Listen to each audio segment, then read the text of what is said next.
It's Kristie with McKinley Coaching, and today's post is on death and dying. You're probably wondering why a self-care coach is talking about death and dying. Well, a part of self-care is having enough quality information and communication to make an empowered choice about your life. And death is a rite of passage that we all go through, and I think given enough time and enough discussion about death as a rite of passage, then it will feel less uncomfortable to discuss. I sat in on a discussion on medical ethics at a conference for demystifying death and dying. It was hosted by Welcome Home of Chattanooga, a hospice that I've volunteered with for several months.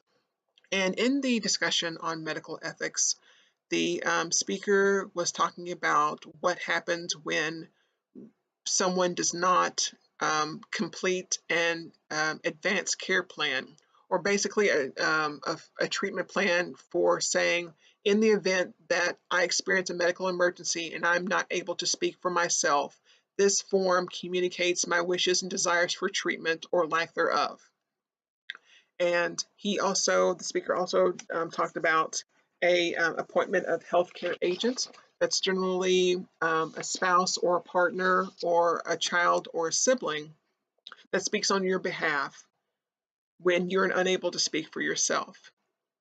And the problem that occurs when many people choose not to discuss death and dying, choose not to be informed or make others informed about their wishes and desires, a terrible burden falls upon medical staff and grieving family members.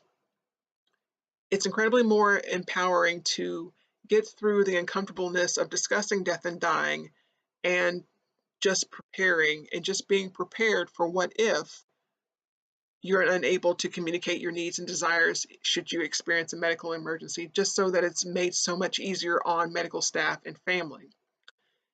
And trusting someone to carry out your wishes.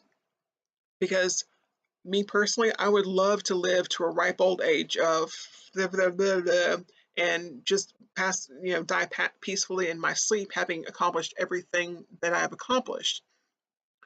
But if I love myself and my family enough, I will sit down with them and say, okay, I would like this, this, and this to happen should I experience a medical emergency where I cannot speak for myself.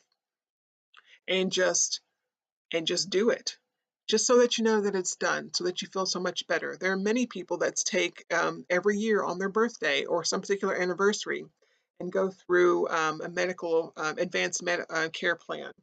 There's also a form called 5 Wishes that you can write down who makes decisions for you when you can't, the kind of medical treatment that you do or don't want, how comfortable you want to be during medical procedures and things like that. And it's a really great addition to a living will, an advanced care plan, just something to have all that information in place, just so, God forbid, you ever need it, it's there, and that's one less thing you have to worry about.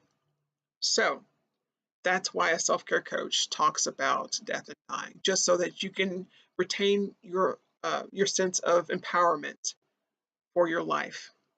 So I hope this is very informative, and thank you so much for watching this video.